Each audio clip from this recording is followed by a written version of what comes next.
When my son Marcus told me I wasn't welcome at his wedding, I knew his wife Amanda had finally won. I had given them $180,000, everything I saved from 42 years working in the lettuce fields of Salinas, California, and she made me invisible in my own son's life. But before I continue, check if you're already subscribed to this channel. If you haven't done it yet, subscribe now and turn on the notification bell so you don't miss more stories like this. And leave me a comment telling me what part of the United States or the world you're watching from. I love knowing where you are. My name is Catherine Williams. I'm 55 years old, and I worked 42 years as a farm worker in Salinas, California. I still have my mother's silver wedding ring, the same one she wore when she picked strawberries alongside my father in 1968. That ring represents 3 generations of women who broke their backs in the fields so their children could have better lives. But I never imagined my sacrifice would become my son's weapon of shame. I met Amanda's true face 4 years ago, right after Marcus introduced her at Thanksgiving dinner. I was living in a small house in East Salinas, a modest home but paid off, earned from 42 years of 10-hour days under the brutal California sun, picking lettuce, strawberries, and broccoli. Amanda arrived in a white BMW, wearing designer sunglasses and a cream-colored cashmere sweater. She looked around my neighborhood with barely concealed disgust. Within 5 minutes of meeting me, she asked Marcus in a voice loud enough for me to hear, "This is where you grew up. How did you survive this?" The first warning sign came 3 weeks later.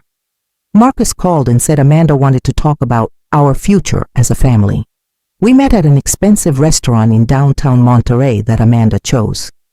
She ordered a $45 Caesar salad and got straight to the point.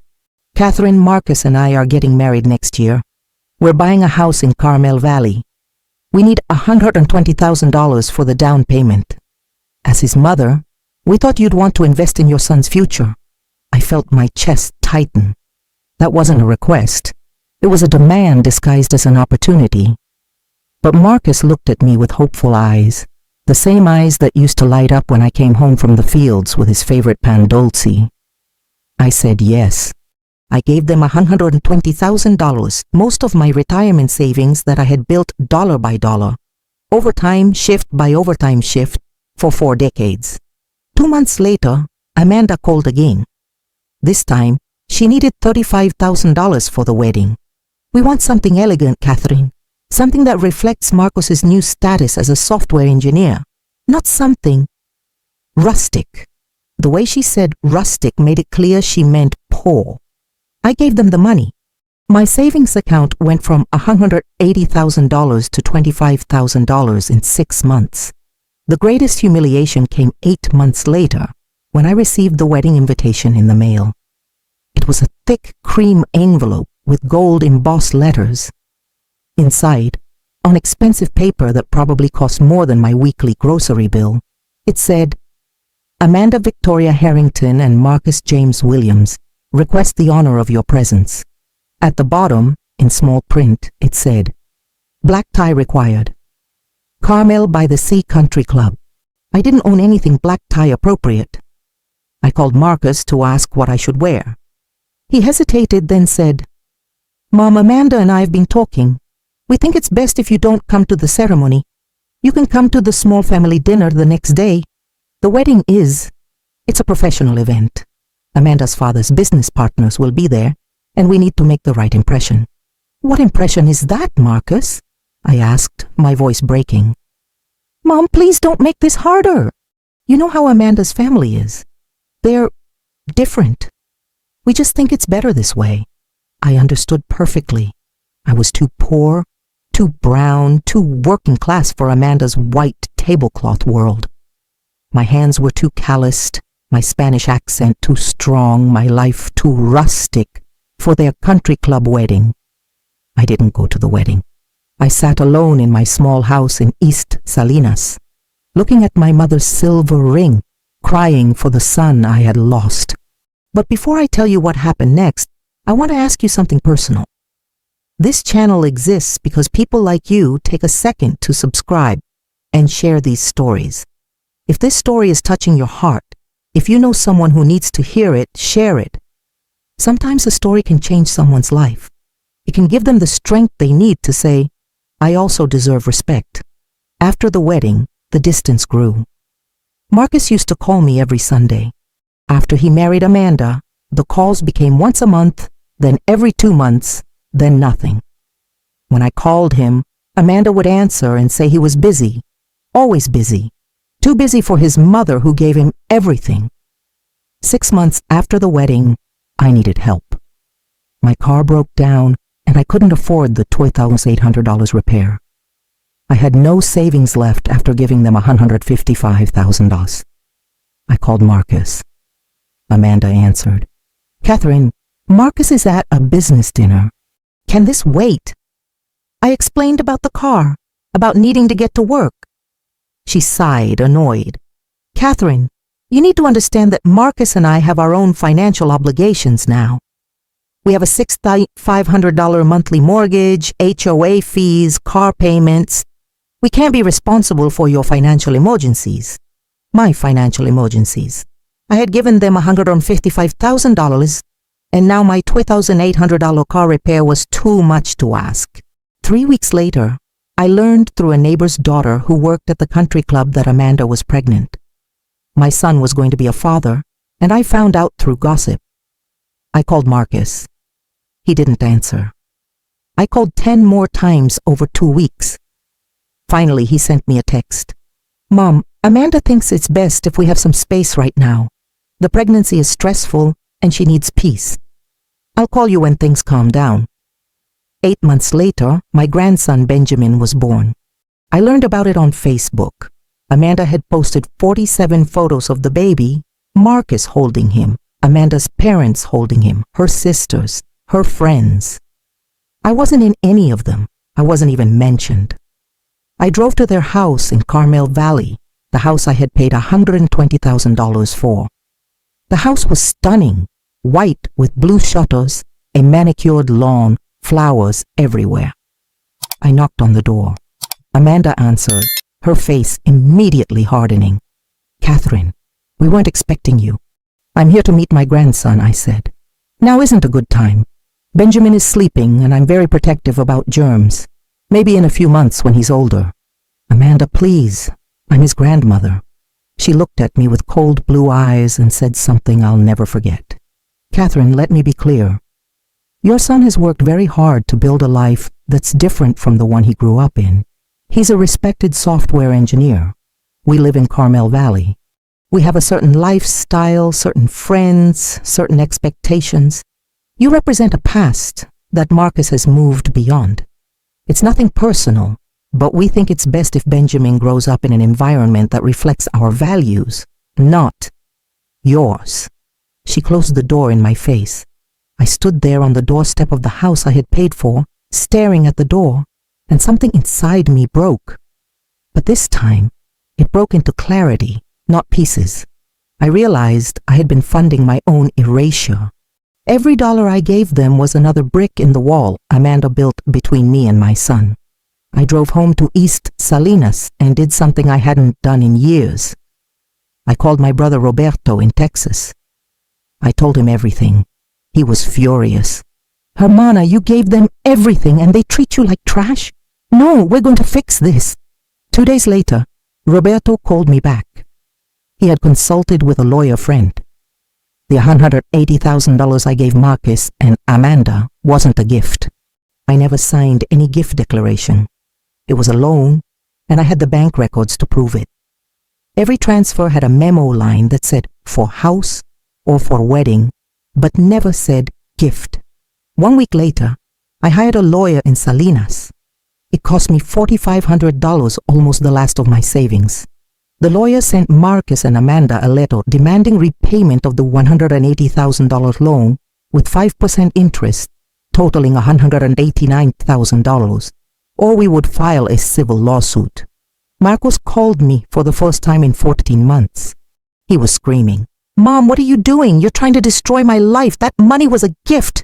Marcus, I said calmly, show me one piece of paper where I said it was a gift. Show me one text message, one email, one document. You can't, because it doesn't exist. I loaned you that money and now I need it back. We don't have it. It's in the house. Then sell the house, Marcus, or set up a payment plan. But you will pay me back. Amanda is right. You're bitter and jealous that I made something of myself. I'm not bitter, Marcus. I'm done being erased. You don't get to use my money to build a life that excludes me. He hung up, but 3 days later, his lawyer called my lawyer. They wanted to negotiate. The case took 7 months. During that time, something unexpected happened. Amanda's carefully constructed world started cracking. Her father's business was investigated for tax fraud. Their money troubles became public. Suddenly, their $6,500 monthly mortgage became impossible to pay without her father's help. Marcus called me one night, crying. Amanda had left him. She took Benjamin to her parents' house in San Francisco. She filed for divorce, citing financial instability. She wanted full custody and child support. Marcus was devastated. Mom, she's taking Benjamin away from me. I don't know what to do. For the first time in 2 years, he called me Mom without resentment. I drove to Carmel Valley. Marcus opened the door looking broken. Unshaven, wearing sweatpants, eyes red from crying. The house was half empty. Amanda had taken most of the furniture. We sat in his kitchen and I made him the same tea I used to make when he was a child having nightmares. Finally, I said, Marcus, I'm going to help you fight for Benjamin, but I need you to understand something. Amanda didn't turn you into someone who was ashamed of his mother. You chose that. You chose to erase me because it was easier than defending me. You chose her country club lifestyle over your own history. That's on you, not her. He cried. I know, Mom, I know. I was so stupid. I thought if I became successful enough, rich enough, respectable enough, I could forget where I came from. But Amanda didn't love me. She loved what she thought I could become. And when the money got tight, she left. And what about me? I asked. Do you love me, or are you just desperate? I love you, Mom. I always loved you. I was ashamed. Ashamed that you worked in the fields, ashamed that we were poor, ashamed that I couldn't give you better. And Amanda made that shame feel justified. The settlement took 4 more months. Marcus agreed to pay me back $180,000 at $3,000 monthly for 5 years. He sold the house in Carmel Valley and moved to a modest apartment in Seaside. He fought for shared custody of Benjamin and won. Amanda remarried 8 months later to one of her father's business partners, someone with old money she couldn't spend. Today, 2 years later, Marcus visits me every Sunday with Benjamin. My grandson is now 3 years old. He runs into my small house in East Salinas yelling, Abuela, and doesn't care that the furniture is old or that the neighborhood isn't fancy. Marcus cooks dinner in my kitchen, the same kitchen where I used to make him breakfast before dawn, before going to the fields. He's paid me back $72,000 of the $180,000 he owes me. There's still $108,000 left, but he pays every month without fail. It's not the relationship we had before. It's better, because now it's honest. Now Marcus knows that success isn't about erasing your past. It's about honoring the sacrifices that made your future possible. I've received messages from mothers across America who heard my story. Maria, 63, from Arizona, wrote, My daughter married a wealthy man and stopped talking to me. Your story gave me courage to demand respect. Jennifer, 59, from Oregon. I thought my son's shame of my working-class roots was my fault. You showed me it wasn't. And Susan, 66, from Texas. You reminded me that love without respect is just manipulation with a prettier name. Today I'm 55 years old. I still live in my small house in East Salinas. Every morning I wake up and look at my mother's silver ring. I don't work in the fields anymore. My body finally gave out after 42 years. But I have something more valuable than money or a big house. I have my dignity. I have a grandson who loves me without shame. And I have a son who finally understands that you can't build a real life on a foundation of erasure. My mother's silver ring sits on my finger, a reminder of all the women in my family who worked until their hands bled so their children could rise higher. But I learned something they never taught me. You can't lift your children by lowering yourself. You can't sacrifice so much that you disappear. Because love that requires your erasure isn't love. It's just another kind of exploitation. If you're in a situation where your love is being weaponized against you, where your sacrifices are being used to shame you, where your children or family are erasing you to fit into a world they think is better, stop. Your history isn't a burden. Your sacrifices aren't something to be ashamed of, and you don't deserve to be invisible, ever. If this story moved you, if it made you think, if you know someone who needs to hear this, share it. And stay tuned for the next story, where I'll tell you about a woman whose sister stole her husband and her business, but karma had the final word. It's a story of betrayal, but also of justice. Don't miss it. See you soon.